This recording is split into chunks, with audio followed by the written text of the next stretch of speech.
Hello dear students. तो आज के इस वीडियो में हम लोग पढ़ने वाले हैं डायमेंशनल एनालिसिस के बारे में।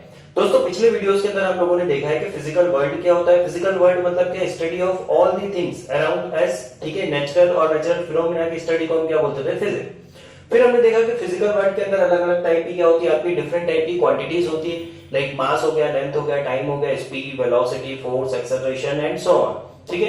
तो इन सबको रिप्रेजेंट करने के लिए हमको किसी एक यूनिट की रिक्वायरमेंट थी, इनको मेजर करने के लिए हमको क्या चाहिए थी, किसी एक यूनिट की रिक्वायरमेंट थी। तो सबसे पहले तो हमने क्या करा था कि जो क्वांटिटीज थी, ऐसी बहुत सारी क्वांटिटीज है, तो हमने इसको दो कैटेगरी में डिवाइड किया था। एक होता है आपका फंडामेंटल क्वांटिटीज, फंडामेंटल क्या है, जो इंडिपेंडेंट है, like mass, length and time, ठीक है। और उसके बाद सेकंड था आपका डिराइव्ड। डिराइव्ड क्वांटिटीज वो क्वांटिटीज थी जो क्या कर रही थी, आपकी फंडामेंटल क्वांटिटीज के ऊपर डिपेंडेंट थी, like speed is equal to distance upon time, ठीक है। Force is equal to mass into acceleration, तो मास पे डिपेंड कर रहा है, एक्सेलरेशन पे डिपेंड कर रहा है। तो इस वे में हमने क्या करा था, एक क्वांटिटी थी आपकी फंडामेंटल, सेकंड थी आपकी डिराइव्ड। फंडामेंटल क्वांटिटी को रिप्रेजेंट करने के लिए या मेजर करने के लिए जो यूनिट्स होती थी उनको हम क्या बोलते थे, फंडामेंटल यूनिट्स, ठीक है। और डिराइव्ड क्वांटिटीज को मेजर करने के लिए जो यूनिट होती थी उसको हम क्या बोलते थे, डिराइव्ड यूनिट्स। तो ये सारी चीजें हम लोगों ने वहां पर देखी थी। और वहां पर हमारे साथ एक दिक्कत ये भी आ रही थी कि एक ही क्वांटिटी को रिप्रेजेंट करने के लिए हमारे पास क्या है, एन नंबर ऑफ यूनिट्स है। फॉर एग्जांपल अगर मैं मास की बात करूं तो मास को मेजर करने के लिए आपके पास क्या है, केजी है, ग्राम से, क्विंटल है, टन से एंड सो ऑन। तो ऐसी बहुत सारी हमारे पास क्या है, एक सिंगल क्वांटिटी को मेजर करने के लिए क्या थी, यूनिट थी, ठीक है। वहां पर अलग अलग सिस्टम चल रहे थे, एमकेएस, सीजीएस, एफपीएस, फिर एक एसआई सिस्टम आया जो कि इंटरनेशनली अडॉप्टेड है, ठीक है। तो ऐसा सब कुछ हम लोगों ने देखा। नाउ आज के इस वीडियो में हमको बात करना है कि किसी भी क्वांटिटी को हम लोग डायमेंशनली कैसे रिप्रेजेंट करें। डायमेंशनली रिप्रेजेंट करने का एक सबसे बड़ा एडवांटेज है कि एक क्वांटिटी एक डायमेंशन, सिंपल। जैसे मास के लिए केजी, ग्राम, क्विंटल, टन और बहुत सारी यूनिट्स थी, यहां पर एक क्वांटिटी एक डायमेंशन, ठीक है। तो चलो देखते हैं सबसे पहले मास जो है, इसको अगर आपको डायमेंशनल एनालिसिस में रिप्रेजेंट करना है तो हम इसको रिप्रेजेंट करेंगे कैपिटल एम से। मास को डायमेंशनल एनालिसिस के अंदर रिप्रेजेंट किया जाता है किससे, कैपिटल एम से। लेंथ को रिप्रेजेंट किया जाता है एल से, टाइम को रिप्रेजेंट किया जाता है टी से, ठीक है। फॉर एग्जांपल मुझे अगर मास लिखना है, और हमेशा किसी भी फिजिकल क्वांटिटी का डायमेंशन जब भी हम लोग लिखते हैं तो डायमेंशन लिखने के लिए हम इन तीनों टर्म्स का इन्वॉल्वमेंट रखेंगे। फॉर एग्जांपल मुझे मान लीजिए डिस्टेंस लिखना है, डिस्टेंस का डायमेंशन बताओ। यूनिट तो बहुत सारी हो गई ना डिस्टेंस की, क्या क्या हो गई यूनिट इसकी हो जाएगी, देखो आपकी सेंटीमीटर हो गया, मीटर हो गया, मिलीमीटर हो गया, माइक्रोमीटर हो गया, किलोमीटर हो गया एंड सो ऑन। बट इसका डायमेंशन क्या होगा, डिस्टेंस किस कैटेगरी में आता है, आपका लेंथ की कैटेगरी में, तो इसका डायमेंशन कितना हुआ, एल। कोई से भी टाइप की डिस्टेंस हो उसका डायमेंशन कितना हो गया आपका, एल। अब इसको हम लोग कैसे लिखते हैं, इसको हम लोग डायमेंशनल एनालिसिस में लिखते हैं एम की पावर 0, मास पे डिपेंडेंट नहीं है तो पावर 0, एल की पावर कितनी 1 और टी की पावर कितनी हो गई 0। और इसको हम लोग किसके अंदर लिखते हैं, स्क्वायर ब्रैकेट के अंदर। तो ये क्या हो गया, हमारा रिप्रेजेंटेशन हो गया of distance in the terms of dimensional analysis. अब यहां पर आप लोग देख रहे होंगे कि इसकी जो पावर है, एम की पावर 0, एल की 1, टी की पावर 0, तो ये जो पावर है ना आपकी 0, 0, 1 और 0, इसको हम क्या बोलते हैं, डायमेंशन। 0, 1, 0। तो लेंथ का, डिस्टेंस का डायमेंशन क्या है, 0, 1, 0, ठीक है। इस तरह से हम क्या लिखते हैं, इसको डायमेंशन फॉर्मूले के फॉर्म में रिप्रेजेंट करते हैं किसी भी फिजिकल क्वांटिटी को। एक एग्जांपल लेते हैं, लेट्स से कि हमारे पास क्या स्पीड है, स्पीड इज इक्वल टू कितना होता है, स्पीड इज इक्वल टू क्या होता है आपका, डिस्टेंस अपॉन में टाइम। डिस्टेंस को किस में रिप्रेजेंट करते हैं हम, लेंथ में, तो डिस्टेंस क्या हो गया आपकी लेंथ, ये हो गया आपका एल। टाइम के लिए क्या है आपका डायमेंशन टी, तो ये हो गया आपका क्या है, टी। तो यहां पर देखिए डायमेंशन कितना हो गया, L T to the power -1, ठीक है। मास है यहाँ पर नहीं है तो हम इसको क्या लिखें, m to the power 0, l to the power 1, t to the power -1। ये क्या हो गया, स्पीड का डायमेंशनल रिप्रेजेंटेशन हो गया, ठीक है। यहां पर आप देखिए कि इसका डायमेंशन कितना आ रहा है, 0, 1, -1, ठीक है।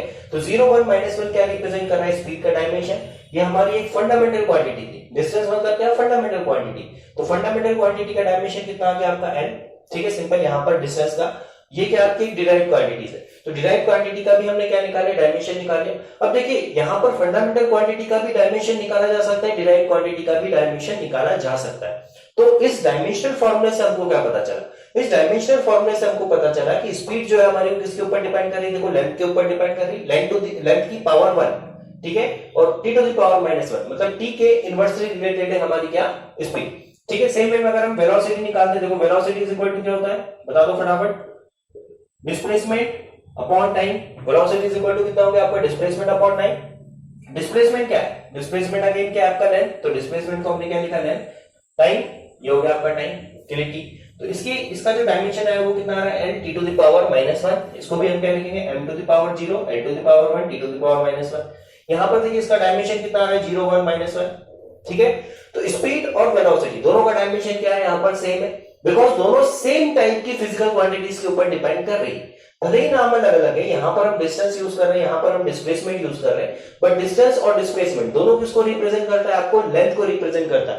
तो यहां पर आप देखेंगे कि दोनों का डायमेंशन क्या हो रहा है, सेम हो रहा है। तो पहली चीज यहां से नोट करने वाली ये है कि किसी भी फिजिकल क्वांटिटी के लिए, चाहे वो आपके फंडामेंटल हो या डिराइव्ड हो, दोनों के लिए डायमेंशनल फॉर्मूला क्या होता है, आपका पॉसिबल होता है। डायमेंशनल फॉर्मूला हम लोग कैसे निकालते हैं, मास, लेंथ और टाइम, एम, एल और टी के टर्म्स में हम क्या करेंगे, उस फॉर्मूले को रिप्रेजेंट करेंगे। और कुछ यहाँ पर देखो एग्जांपल्स देखते हैं हम लोग, और कुछ एग्जांपल देखते हैं। एक्सेलरेशन क्या होता है, एक्सेलरेशन आपने पढ़ा है छोटी क्लासेस के अंदर। तो एक्सेलरेशन इज इक्वल टू क्या होता है आपका, change in velocity upon change in time. ठीक है, वेलोसिटी का डायमेंशन क्या होता है आपका, देखो डिस्प्लेसमेंट अपॉन टाइम। ठीक है, और वैसे ही यहाँ पर टाइम का क्या हो गया, टाइम। तो ये डिस्प्लेसमेंट का क्या हो गया, एम अपॉन में टाइम का टी इंटू ये वाला जो टी है इसका कितना आ गया आपका टी। तो इसका डायमेंशन देखो कितना आ गया, N T to the power -2। ठीक है, ऐसा लिखते हैं इसको, m0 l1 t to the power -2। तो ये इसका डायमेंशन कितना आ रहा है, देखो 0 1 एंड -2। तो एक्सेलरेशन को अगर मुझे डायमेंशनल एनालिसिस में रिप्रेजेंट करना है तो मैं क्या लिखूंगा, m0 n t -2। ठीक है, n t -2। तो अभी तक आपने देखा होगा कि यहाँ पर जितने भी हम लोगों ने फॉर्मूले रिप्रेजेंट करे हैं उसमें हमने क्या करा है, उसमें हमने हर एक फिजिकल क्वांटिटी को इस फॉर्म के अंदर रिप्रेजेंट करा है, l to the power b t to the power c। ठीक है, इस फॉर्म में हमने इसको क्या करा है, रिप्रेजेंट करा। ABC यहां पर किसको रिप्रेजेंट करता है, डायमेंशन को। किसके डायमेंशन को, मास, लेंथ और टाइम। ठीक है, मास, लेंथ और टाइम के ऊपर डिपेंडेंसी को ये हमको क्या कर रहा है, बताकर दे रहा है। ठीक है, तो ये हमारा क्या होता है यहाँ पर डायमेंशनल एनालिसिस। सेम वे में मान लीजिए फोर्स है मेरे पास, फोर्स इज इक्वल टू कितना होता है, मास इनटू एक्सेलरेशन। मास का कितना होता है, देखो m, एक्सेलरेशन का कितना, एक्सेलरेशन का ये निकाला ना हमने, m0 l t -2। ठीक है, तो m की पावर 1 और 0 कितना हो गया, 1। तो m l t -2। फोर्स का देखो डायमेंशनल फॉर्मूला कितना आ गया आपका, m l t -2। सिमिलरली आप मोमेंटम निकाल लो, इंपल्स निकाल लो। मोमेंटम क्या होता है, देखो बताओ फटाफट। Momentum m is equal to क्या होता है, sorry p is equal to कितना होता है, मास इनटू वेलोसिटी। मास का कितना हो गया m, वेलोसिटी का कितना हो गया n t to the power -1। तो यहां पर कितना हो गया m n t -1। किसका डायमेंशनल फॉर्मूला है ये, मोमेंटम का। नाउ इंपल्स का निकाल लो, चलो। इंपल्स इज इक्वल टू कितना होता है आपका, force into time. Force into time होता है, फोर्स का कितना आता है देखो m n t -2 और टाइम का कितना होता है t। तो कितना हो गया देखो m n t -2 + 1 कितना हो गया, -1। ठीक है, तो ये आपके क्या आ गया यहाँ पर, इंपल्स का फॉर्मूला आ गया। तो इसी तरह से आप क्या कर सकते हैं, अलग अलग क्वांटिटीज का यहाँ पर डायमेंशनल फॉर्मूला निकाल सकते हैं। इस डायमेंशनल फॉर्मूले की मदद से हम किसी भी क्वांटिटी का यूनिट निकाल सकते हैं। ठीक है, उसकी यूनिट निकाल लिया, उसके ऊपर अलग अलग हम ऑपरेशंस परफॉर्म करते हैं, कन्वर्जन कर सकते हैं। ठीक है, और कोई भी इक्वेशन की करेक्टनेस को हम लोग डायमेंशनल एनालिसिस की मदद से चेक कर सकते हैं। वो हम लोग आगे देखेंगे कैसे हम लोग करते हैं। ठीक है, कैसे हम लोग करते हैं। तो ये यहाँ पर क्या हुए, कुछ डायमेंशंस हुए और इस तरह से हम लोग क्या निकालेंगे, डायमेंशन निकालेंगे। मतलब कि मास, लेंथ और टाइम, मास, लेंथ और टाइम की टर्म्स में हम क्या करेंगे, चीजों को रिप्रेजेंट करेंगे। अब आप बोलेंगे कि सर हमारे पास फिजिकल क्वांटिटी जो फंडामेंटल क्वांटिटीज है वो तो 3 से ज्यादा है। हमने स्टार्टिंग में तो 3 पढ़ी थी, हमने क्या पढ़ा था कि मास, लेंथ और टाइम होता है। बट जब हमको कुछ और चीजें मिली, जब हमने देखा कि कुछ और ऐसी फिजिकल क्वांटिटीज आई जो ना तो मास पे डिपेंड कर रही, ना लेंथ पे, ना टाइम पे, कुछ अलग ही चीज निकल कर आ रही। फॉर एग्जांपल अगर मैं बात करूं करंट की, तो करंट हमने एक फंडामेंटल बोला था। ठीक है, उसके बाद हमने क्या बोला था, इंटेंसिटी ऑफ लाइट हम लोगों ने बोला था, टेम्परेचर हम लोगों ने बोला था, और अमाउंट ऑफ सब्सटेंस की हमने बात की थी।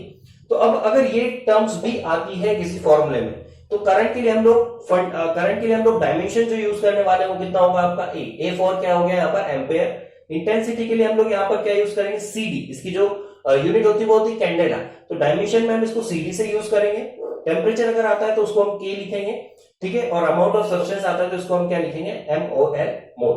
ठीक है, बट किसी भी फिजिकल क्वांटिटी को रिप्रेजेंट करने के लिए हमको सिर्फ ये 3 की रिक्वायरमेंट हो गई है। इनिशियली हम जब भी कोई फॉर्मूला लिखेंगे तो सिर्फ इन 3 को मेंशन करेंगे। ठीक है ना, आपने देखा होगा चाहे m हो ना हो, हमने m की पावर कितनी लिख दी थी, 0। l हमने लिख दिया, t हमने लिख दिया। बट अगर मान लीजिए आपकी फिजिकल क्वांटिटी इन 3 के अलावा इनमें से किसी एक पे भी डिपेंड कर रही, तो फिर हम इनको कंसिडर करेंगे, अदरवाइज हम इनको डायमेंशनल फॉर्मूले के अंदर इंक्लूड नहीं करेंगे। ठीक है, तो अब हम यहाँ पर देखते हैं कि कितने टाइप के अलग अलग वेरिएबल्स होते हैं, कितने टाइप के अलग अलग क्वांटिटीज होती है जिनके लिए हम लोग डायमेंशन फॉर्मूला निकाल सकते हैं। चलिए 4 कैटेगरीज की हम लोग बात करेंगे फिजिकल क्वांटिटीज की। उसमें सबसे पहले आपका आता है आपका डायमेंशनल कांस्टेंट। डायमेंशनल कांस्टेंट का मतलब क्या होता है? ऐसे कांस्टेंट जिनका क्या होता है डायमेंशनल फॉर्मूला होता है, ठीक है, मतलब कि कांस्टेंट का भी क्या होता है डायमेंशनल फॉर्मूला पॉसिबल है। फॉर एग्जांपल आपने क्या पढ़ा है, फोर्स इज इक्वल टू क्या, force is equal to G m1 m2 upon में डिस्टेंस का स्क्वायर। कौन सा फॉर्मूला है आपका? ग्रेविटेशनल लॉ का, ग्रेविटेशनल फोर्स का। अब यहां से जो g है ना, ये हमारा क्या होता है यूनिवर्सल ग्रेविटेशनल कांस्टेंट। तो अगर आप g की वैल्यू निकालोगे तो g इज इक्वल टू आ जाएगा आपका f into D square upon में कितना m1 इंटू m2, ठीक है। तो g का हम लोग डायमेंशन निकालते हैं। देखो g का डायमेंशन क्या होगा, फोर्स का डायमेंशन क्या अभी हमने निकाला था mn(t-2). बिल्कुल याद रखना है आपको, फोर्स, एक्सेलरेशन, वेलोसिटी, इनके डायमेंशन को याद रखना है, बहुत ज्यादा काम में आने वाले हैं। तो फोर्स का कितना हो गया देखो mn(t-2), ठीक है। डिस्टेंस क्या था आपका n, तो ये क्या हो गया आपका l का स्क्वायर अपॉन में मास के लिए कितना हो गया m, ठीक है। एक और मास है इसके लिए कितना हो गया आपका n। तो यहां पर देखिए इसका डायमेंशनल फॉर्मूला क्या हो गया m की पावर 1 m की पावर 2 नीचे, तो पावर जब ऊपर जाएगी तो क्या हो गया m की पावर -1, ठीक है। ध्यान से देखना इसको, l की पावर 1 l की पावर 2 कितना हो गया देखो l की पावर 3 t की पावर कितनी -2। तो आपका जो g है, जो ग्रेविटेशनल कांस्टेंट है, ठीक है, इसका जो फॉर्मूला निकल कर आ रहा है आपका डायमेंशनल फॉर्मूला, वो कितना आ रहा है? इसका डायमेंशन फॉर्मूला है m to the power -1 n to the power 3 और t टू द पावर -2। इसका मतलब क्या है कि हमारा जो ग्रेविटेशनल कांस्टेंट है g, ठीक है, वो मास के -1 डायमेंशन पे डिपेंड कर रहा है, l के 3 डायमेंशन पे डिपेंड कर रहा है, और टाइम के -2 डायमेंशन के ऊपर ये क्या कर रहा है आपका डिपेंड कर रहा है। तो ऐसे कांस्टेंट जिनका डायमेंशनल फार्मूला पॉसिबल है, ऐसे कांस्टेंट जिनका डायमेंशनल फार्मूला क्या है आपका पॉसिबल है, उनको हम लोग क्या बोलने वाले हैं यहाँ पर डायमेंशनल कांस्टेंट। एक और हम लोग एग्जांपल लेते हैं, आपका इलेक्ट्रोस्टैटिक फोर्स होता है F = K Q1 Q2 upon में R का स्क्वायर, ठीक है। तो यहाँ पर K जो होता है आपका एक कांस्टेंट है। अब इस कांस्टेंट का अगर आप डायमेंशन निकालना चाहोगे तो K = कितना होगा आपका F into r square upon में क्या Q1 इंटू Q2। तो देखो K is equal to force का कितना हो गया m, फोर्स का कितना हो गया m l(t-2), डिस्टेंस तो l का स्क्वायर हो गया आपका, रेडियस का स्क्वायर है मतलब कि डिस्टेंस का स्क्वायर। उसके बाद Q1 Q2, ये Q1 Q2 इस फॉर्मूले में क्या होते हैं आपके चार्ज। अब चार्ज के लिए डायमेंशन क्या यूज करें, ठीक है। तो देखिए ध्यान से सुनिए, current I is equal to क्या होता है आपका चार्ज अपॉन टाइम, ठीक है। तो चार्ज इज इक्वल टू कितना हो गया, चार्ज इज इक्वल टू हो गया आपका करंट इंटू टाइम, ठीक है। करंट के लिए A, टाइम के लिए T, तो चार्ज के लिए क्या हो गया आपका AT। तो ये Q1 के लिए हमने क्या यूज किया यहाँ पर देखो AT, सेकंड वाले Q1 के लिए हमने क्या यूज किया AT। तो यहां से अगर हम इसका फॉर्मूला निकालने जाएं तो क्या होगा देखो m a के l टू द पावर 3 ये हो गया, फिर t लिखेंगे t to the power -2 upon में t टू द पावर 2। तो ये जब ये 2 पावर ऊपर जाएगी तो ये क्या हो जाएगी आपकी नेगेटिव, तो यहां पर कितना हो गया t टू द पावर -2 कितना हो गया -4 और a टू द पावर कितना हो गया -2। तो ऐसे कांस्टेंट जिनका डायमेंशनल फॉर्मूला पॉसिबल है उनको हम लोग क्या बोलते हैं डायमेंशनल कांस्टेंट्स, उनको हम क्या बोलते हैं डायमेंशनल कांस्टेंट। तो जब भी आप 11th के फिजिक्स में या 12th के फिजिक्स के अंदर जब बहुत सारी अलग अलग क्वांटिटीज को पढ़ने वाले, उनके फॉर्मूले को देखने वाले, डिराइव करने वाले, तो हर क्वांटिटी के फॉर्मूले का आपको क्या निकालना है, वहां पर डायमेंशनल फॉर्मूला निकालना पड़ेगा, ठीक है। हर एक क्वांटिटी का आपको क्या निकालना पड़ेगा, डायमेंशनल फॉर्मूला निकालना पड़ेगा। चलिए पहला तो ये हुआ, सेकंड आएगा आपका डायमेंशनल वेरिएबल्स। 4 कैटेगरी में हमने क्या करा है, जितने भी फिजिकल वेरिएबल्स हैं उनको 4 कैटेगरी में डिवाइड कर दिया। सबसे पहले हमने क्या देखा, डायमेंशनल कांस्टेंट। डायमेंशनल कांस्टेंट का मतलब क्या हो गया, जो कांस्टेंट है और उनका कुछ डायमेंशनल फॉर्मूला। सेकंड आ गया आपका डायमेंशनल वेरिएबल, ठीक है। अब डायमेंशनल वेरिएबल क्या होता है, वेरिएबल का मतलब होता है जिनकी वैल्यू क्या होती है, चेंज हो सकती है, डिपेंड करती है। फॉर एग्जांपल अगर मैं वर्क की बात करूं, वर्क इज इक्वल टू कितना होता है बता दो फटाफट, फोर्स इंटू डिस्प्लेसमेंट होता है। फोर्स का फॉर्मूला क्या हो गया देखो mn(t-2), डिस्प्लेसमेंट का कितना हो गया n, तो वर्क का कितना हो गया mn(t-2). तो वर्क हमारा क्या है, यहाँ पर वर्क एक वेरिएबल है, ठीक है। कौन सा वेरिएबल है, डायमेंशनल वेरिएबल है, जिसका क्या निकल कर आ रहा है आपका फॉर्मूला निकल कर आ रहा है mn(t-2). सेम में अगर हम स्पीड की बात करें, स्पीड क्या था आपका डिस्टेंस अपॉन टाइम, तो इसका क्या हो गया आपका l/t, तो m0 n(t-1), ठीक है। स्पीड भी आपका क्या है, डायमेंशनल वेरिएबल है। एनर्जी की अगर हम बात करें, एनर्जी इज इक्वल टू क्या होगा देखो, energy is equal to, energy और वर्क दोनों सेम है ना। एनर्जी की यूनिट कितनी होती है, जूल, वर्क की यूनिट क्या होती है, जूल, दोनों की यूनिट क्या है, जूल। तो जूल अगर है तो जो डायमेंशनल फॉर्मूला आपका किसका है, वर्क का है, वही किसका आने वाला है, एनर्जी का आने वाला है। ये बड़ा इंपॉर्टेंट है। अलग अलग फिजिकल क्वांटिटीज के डायमेंशनल फॉर्मूले सेम हो सकते हैं, ठीक है, अगर वो सेम टाइप की क्वांटिटीज के ऊपर डिपेंड करे। तो वर्क और एनर्जी दोनों सेम चीज है। एनर्जी का मतलब क्या होता है? कैपेसिटी ऑफ डूइंग वर्क, काम कितना किया जा सकता है। तो एनर्जी भी क्या है आपकी एक तरह से वर्क है। काइनेटिक एनर्जी का क्या होगा? देखो काइनेटिक एनर्जी ये भी एनर्जी है, इसकी भी यूनिट जूल है, ये भी फॉर्मूला सेम हो गया। पोटेंशियल एनर्जी बताओ, पोटेंशियल एनर्जी भी कितना होगा? देखो mL2T-2। तो जितनी भी तरह की एनर्जी है सभी के लिए, मैकेनिकल जितनी भी तरह की एनर्जी सभी के लिए आपका डायमेंशन फॉर्मूला कितना होगा? mL2T-2 mL2T-2 mL2T-2, ठीक है। तो ये क्या होता है आपका डायमेंशनल वेरिएबल। ऐसे वेरिएबल जिनका क्या होता है डायमेंशनल फॉर्मूला होता है उनको हम क्या बोलते हैं? Dimensional variables. नाउ तीसरी जो हमारी इसके अंदर कैटेगरी आती है वो क्या होता है आपका? Dimensional less, dimension less constant. सबसे पहले हम डायमेंशन लेस कांस्टेंट्स की बात कर लेते हैं। ऐसे कांस्टेंट जिनका डायमेंशन नहीं होता है। क्या ऐसा भी पॉसिबल है कि किसी क्वांटिटी का डायमेंशन ना हो? पॉसिबल है, बिल्कुल पॉसिबल है। यहां पर देखो कौन कौन से ऐसे कांस्टेंट है। फॉर एग्जांपल कोई भी नंबर, लेट्स से 1 2 3 4 5 6 7, ठीक है, या कोई पाई लाइक आपका एक कांस्टेंट है, लेकिन पाई जो है वो मास लेंथ टाइम किसी पे डिपेंड नहीं कर रहा, तो इसको हम लोग क्या बोलेंगे? डायमेंशन लेस कांस्टेंट, ठीक है, इसको हम क्या बोलते हैं? Dimension less constant. या एक और एग्जांपल लीजिए, 10th क्लास में आपने रिफ्रैक्टिव इंडेक्स पढ़ा। रिफ्रैक्टिव इंडेक्स क्या होता है? Speed of light in medium upon speed of light in vacuum. दोनों में किसकी बात हो रही है? स्पीड की। तो speed divided by speed, speed divided by speed, LT-1 upon में LT-1। तो इसका डायमेंशन देखो कितना आ रहा है? 0, m0 l0 t0। तो ऐसे कांस्टेंट जिनका डायमेंशनल फॉर्मूला कितना आ जाए आपका? 0 0 0, जिनके डायमेंशन क्या हो? 0 0 0, मतलब कि वो किसी भी फिजिकल क्वांटिटी के ऊपर डिपेंड नहीं कर रहे हैं। ऐसे कांस्टेंट को हम लोग क्या बोलते हैं यहाँ पर? Dimensional constant. 11 के अंदर आप लोग पढ़ने वाले एक टॉपिक स्ट्रेंथ।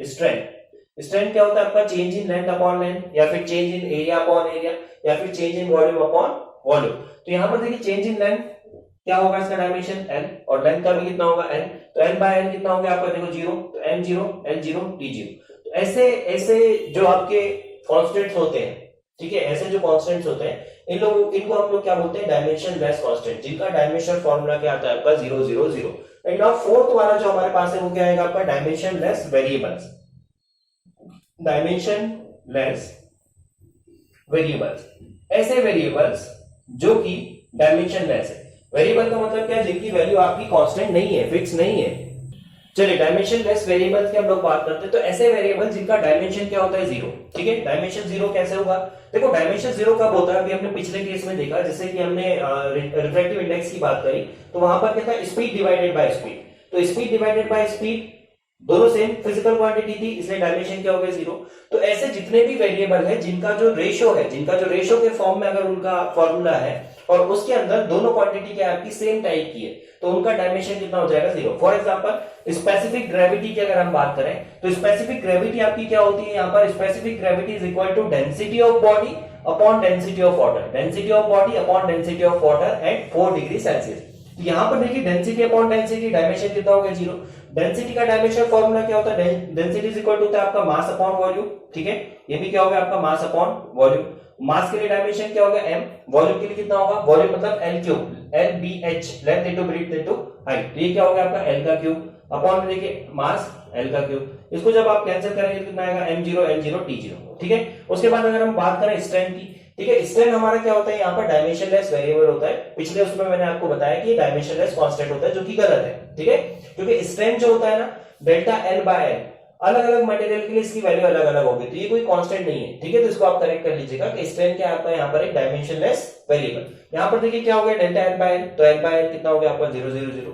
सेम में अगर हम बात करें एंगल की, एंगल इज इक्वल टू क्या होता है आपका? Arc upon radius. आर्क कितनी है?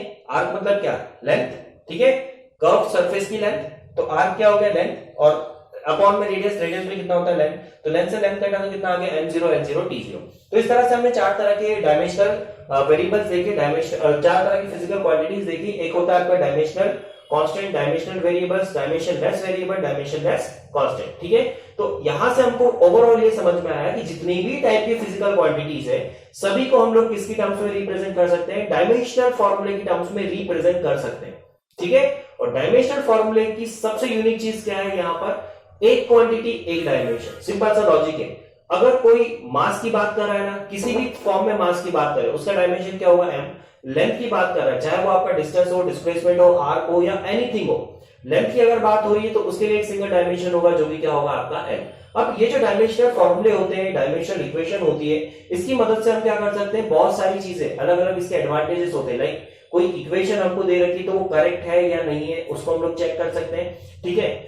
उसके अलावा किसी भी फिजिकल क्वांटिटी का हम लोग क्या निकाल सकते हैं, यूनिट निकाल सकते हैं with the help of dimensional formula, ठीक है। उसके बाद दो यूनिट्स को कन्वर्जन कर सकते हैं। फॉर एग्जांपल मुझे स्पीड की यूनिट दे रखी किलोमीटर पर आवर में और उसको मुझे कन्वर्ट करना है सेंटीमीटर पर सेकंड में, तो उसमें भी हम लोग क्या कर सकते हैं, डायमेंशनल एनालिसिस की मदद ले सकते हैं, ठीक है। तो नेक्स्ट वीडियो में हम लोग डिटेल में डिस्कस करेंगे क्या क्या डायमेंशनल एनालिसिस के एडवांटेजेस है, क्या क्या उसके यूजेस है और क्या क्या उसकी लिमिटेशंस है, वो सब कुछ हम लोग नेक्स्ट वीडियो में देखने वाले हैं। यहां तक बने रहने के लिए बहुत बहुत शुक्रिया। जय हिंद, जय भारत।